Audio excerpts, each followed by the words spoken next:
Hola, muy buenas tardes, amables televidentes, amigos de Pacífico Noticias. Se encuentra en plena marcha el paro nacional indefinido que realizan en varios departamentos del país miles de campesinos que le están exigiendo al gobierno nacional, al gobierno del presidente Juan Manuel Santos, que cumpla el acuerdo de paz, especialmente lo que tiene que ver con el asunto agrario y con la sustitución concertada de cultivos ilícitos. Este paro se viene realizando de manera muy fuerte en departamentos como el Guaviare, como el departamento del Cauca y también en norte de Santander, y tiende a extenderse a otras regiones del país. En nuestra ciudad de Cali están llegando campesinos de diferentes municipios, a pesar de muchas dificultades, para reunirse esta tarde en la plazoleta de San Francisco, para hablar de esta protesta social, de su contenido, de su importancia y de todo lo que viene de ahora en adelante y lo que está ocurriendo con los líderes sociales en nuestro país. Hemos invitado a Camilo Ernesto López. Él es ingeniero ambiental de la Universidad Nacional de Palmira y una persona que ha estado vinculada a las luchas sociales en nuestra región. Gracias, Camilo Ernesto, por acompañarnos en Pacífico Noticias. Muy buenas tardes a ustedes y a toda la audiencia que nos ve y escucha en este momento. Expliquémosles en primer lugar, Camilo Ernesto, a nuestros televidentes cuáles son los puntos fundamentales de esta protesta nacional convocada, entre otras organizaciones, por Marcha Patriótica, por la COCAN, por Astracaba, como vimos aquí en la nota previa, y por otras organizaciones a nivel nacional como FENSUAGRO. El incumplimiento del gobierno nacional de los acuerdos pactados en la mesa de diálogo de La Habana el año pasado y firmados en noviembre en el Teatro Colón son el principal elemento que nos convoca al paro. El incumplimiento hasta el momento es sistemático. Se ha incumplido con la reforma rural integral, se ha incumplido con el Programa Nacional Integral de Sustitución de Cultivos de Uso Ilícito, se ha incumplido con lo relacionado al punto 4, se ha incumplido en la reincorporación de los insurgentes y el peor incumplimiento de todos es que no hay hasta el momento una política del gobierno nacional que evite que los dirigentes sociales, que los líderes comunitarios sigan siendo asesinados. Vemos con muchísima preocupación de que no hay un combate frontal contra los grupos paramilitares que heredaron de las bandas criminales emergentes y también de las AUC. Es decir, el asesinato continúa contra los dirigentes y no hay una política del gobierno nacional que pare este derrame de sangre por parte de nuestros ciudadanos colombianos. Camilo Ernesto, un punto muy importante en estas reclamaciones que están haciendo los campesinos en diferentes regiones del país es el del cumplimiento del punto relacionado con la erradicación concertada, voluntaria, pacífica de los cultivos de uso ilícito. Es más, en relación con este tópico hay una gran confusión y la extrema derecha alardea en relación con este punto y lo tergiversa. Se está tratando de manejar una matriz en el sentido de que todos estos miles de campesinos que están en la actividad del cultivo de estas plantas, pues harían parte de una cadena premeditada del narcotráfico, lo cual desvirtúa lo que realmente ocurre, y es que hay miles de campesinos que han tenido que dedicarse a esa labor sin que ellos hagan parte de esa cadena y han expresado su voluntad de salir de ese circuito. Expliquemos un poco qué es lo que pasa con ese programa que está contemplado en el acuerdo de paz. Hombre, Luis Alfonso, pues lo primero que hay que señalar es que no hay erradicación, es sustitución. La sustitución es voluntaria. Es decir, lo que se pactó en la mesa de diálogo de La Habana es la sustitución voluntaria de cultivos. Esa sustitución voluntaria de cultivos hace parte también del Programa Nacional Integral de Sustitución, en donde se incluyen tanto los trabajadores, las personas que recolectan la hoja de coca, mal denominados raspachines, pero también las personas que se han visto obligadas a sembrar la coca. Y esto también está relacionado con el punto 1, con la reforma rural integral. Para que la gente deje de sembrar coca, se necesita que la gente tenga tierra, que la gente pueda tener acceso a los proyectos productivos, a la infraestructura productiva, se necesitan carreteras, mejorar todo el acceso a los sistemas de salud y educación, porque la gente no siembra coca porque sí. Es decir, el tema de la coca es producto de un olvido institucional, que incluso puede ser deliberado. Ha existido una política deliberada de desconocer al campesino cocalero. Ha existido una política deliberada de dirigir a esos campesinos a las peores zonas del país. Digo peores zonas no en el sentido ecosistémico, sino en el sentido de que no hay carreteras, de que no hay escuelas, de que no hay puestos de salud, a lo que en la escuela nos denominaban climas malsanos, ¿verdad?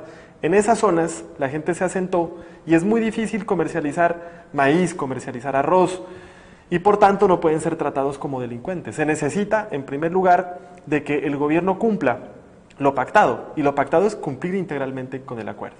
Entonces existe un programa de sustitución concertada, y ese programa de sustitución concertada tiene que estar relacionado a la inversión social del Estado. De hecho, es mucho más costoso un programa militar de erradicación, costoso ambientalmente, costoso socialmente, costoso en términos militares, costoso en términos de que si se erradica, la gente se va a dirigir hacia otras regiones. Los estudiosos del tema, por ejemplo, Alfredo Molano hace 15 días sacó un documento muy interesante en el que señalaba lo que sucede en el Pacífico colombiano, lo que sucede en Tumaco, es producto del olvido que tuvieron los campesinos en Caquetá, en Putumayo, en el Meta.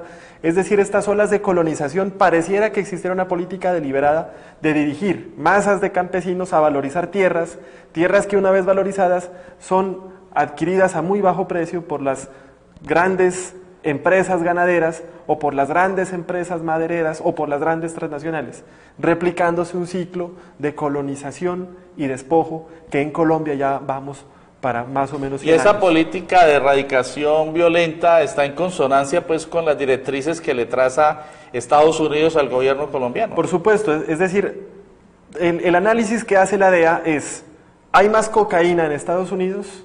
Porque los colombianos están sembrando más coca. Pero cuando es al revés, ¿no? Cuando hay una enorme demanda en Estados Unidos, que es una sociedad de consumo de drogas. Y lo que es muy extraño es que jamás vemos nosotros a un delincuente, a un narcotraficante norteamericano, francés, alemán, preso. Pero en cambio sí vemos que hay una persecución absoluta contra los campesinos en Colombia. Hay una directriz del gobierno de los Estados Unidos de continuar con la fumigación que causa severos impactos ambientales y sociales. Entonces, uno de los elementos del paro es el cumplimiento del punto 4, pero no solamente el punto 4, el acuerdo tiene 6 puntos, el gobierno debe cumplir con esos 6 puntos. Desde el año 2013, cuando se llevó a cabo el primer gran paro, el paro étnico, popular, campesino, se llegó a unos acuerdos con el gobierno nacional, incluso surgió una mesa de negociación y acuerdos así denominada. Se incumplió. ¿Qué ha pasado con eso? Ahora se va a reivindicar de nuevo ese pliego. ¿Cuáles son las acciones programadas en relación con lo que ocurrió en el 2013 a hoy? Hombre, Luis Alfonso, el gobierno sí ha incumplido tremendamente con lo acordado en el marco de la Mesa Unificada de Negociación, que fue producto de 2 paros. Un paro enorme en el año 2013, entre el 19 de agosto y el 11 de septiembre del año 2013, y otro paro en el año 2014. En esa Mesa Unificada de Negociación se comenzó a hablar de proyectos productivos, de tierra, de constitución de zonas de reserva campesina, de territorios campesinos agroalimentarios, de parar la minería o de hacer una minería concertada con las comunidades, entre otra serie de puntos, el reconocimiento político del campesinado como sujeto de derechos, cosa que el gobierno no ha hecho, ¿verdad? Es decir, existe un gran pasivo gubernamental, por un lado, pero no solamente existe un gran pasivo gubernamental, sino que en los puntos en los que han habido algunos pequeños avances, que es en el tema de la financiación de proyectos productivos, el gobierno ha sido muy hábil para que la ejecución de dichos proyectos estén sometidos a unos criterios tecnocráticos que las organizaciones campesinas, indígenas y afrocolombianas no tenemos la capacidad de cumplir. Es decir, el gobierno cree que una junta de acción comunal se puede equiparar a Azocaña, jamás. Ni por la técnica, ni por la manera en que se ha conformado dicha organización, pues no son comparables. Los cañeros, la gente que hace parte de la SAC, tiene mucho mayor capacidad técnica de la que tenemos nosotros como organizaciones. Entonces, el incumplimiento es un incumplimiento sistemático ante las organizaciones, ante las comunidades, ante el pueblo colombiano y ante la misma insurgencia de las FARC. Y el gran problema que tiene el gobierno colombiano ahora es que queda como un gobierno mentiroso, Lo que vemos es que el gobierno Santos ha mentido. Y desde mi punto de vista, esa mentira que le echa a la comunidad internacional, pues lo hace quedar bien ante la comunidad internacional, pero sí tiene un gran impacto en el pueblo colombiano. Otro elemento fundamental de esta protesta es el de exigir que se respete el derecho a la protesta, que también está consagrado no solo en la Constitución política nuestra, sino reivindicado también en el Acuerdo de Paz, y que se establezcan medidas de seguridad para proteger la integridad física de los líderes sociales. Ya van 125, acabamos de recibir información de un líder indígena en el departamento del Chocó. Sería importante que usted nos diera esa información, que fue asesinado en las últimas horas. ¿Qué acciones se van a emprender desde el punto de vista no solamente de la protesta social, sino de la reclamación ante entidades, instituciones internacionales como la Comisión Interamericana de Derechos Humanos, opinan algunos juristas, por ejemplo, en relación con la protección de los líderes sociales? En Cali recientemente, como lo hemos informado el fin de semana anterior, hubo un atentado contra Omar Romero Díaz, un líder obrero de nuestra región. ¿Qué acciones se van a emprender en relación con ese punto? Pues precisamente uno de los reclamos que le hacemos al gobierno nacional es que cumpla con esos elementos planteados en el punto 2 sobre participación política y en el punto 3, y también frente al tema de víctimas en el punto 5, pero no solamente frente a lo que ya se ha pactado en la mesa de diálogo de La Habana, sino que es un derecho constitucional protestar, organizarse, crear organizaciones, movilizarse. Eso, digamos que estamos cumpliendo todos los derechos constitucionales. De una manera, desde nuestro punto de vista deliberada, el Ejército Nacional, la Tercera Brigada, militarizó Jamundí y militarizó el Bajo Calima en Buenaventura. Y eso impidió que los campesinos cocaleros pudieran salir a movilizarse por el temor de que fueran erradicados. Ahí se está incumpliendo con los elementos constitucionales y con aquellos pactados en el acuerdo final, dado que si hay militarización no puede haber movilización porque la gente se queda defendiendo los cultivos. Ese es un elemento central. Pero lo más tremendo de lo que está pasando, lo más terrible, digamos que es el elemento más complejo de la ausencia de democracia en nuestro país, tiene que ver con el asesinato no solamente de dirigentes sociales, sino también de personas que hacen parte de las organizaciones de base. Dolorosamente, la Marcha Patriótica registra 127 personas asesinadas, o registramos hasta ayer 127 personas asesinadas.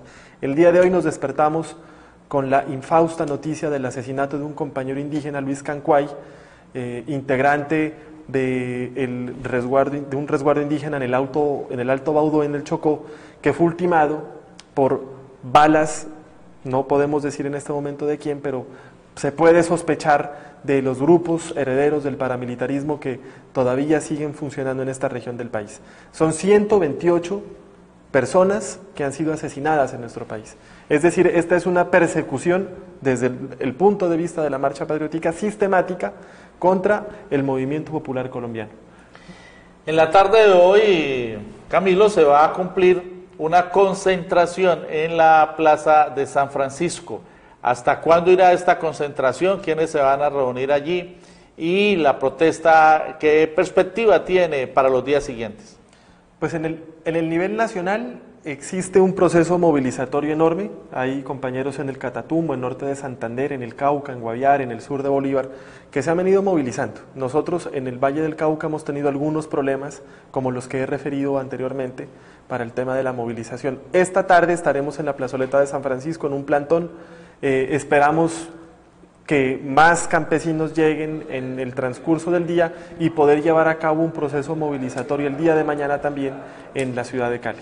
Finalmente, Camilo Ernesto, en aras del análisis, parecería que hubiera una premeditación por parte del Estado para involucrar a una cantidad de actores políticos en todo lo relacionado con la implementación de la paz, que más que impulsar esa implementación, lo que están haciendo es atravesarse a su desarrollo. Lo hemos visto en la Cámara con el presidente de la Cámara de Representantes, Rodrigo Lara, lo hemos visto con el ministro de Defensa saliente, que cuando estuvo allí guardó silencio, pero ahora de precandidato presidencial va lanza en ristre contra el proceso de paz. Pero lo más grave, lo estamos viendo con el el ex vicepresidente de la República, Vargas Lleras, quien se ha convertido prácticamente en un enemigo del proceso de paz y todos los días pues dispara contra él en sus discursos, en sus intervenciones y en muchos planteamientos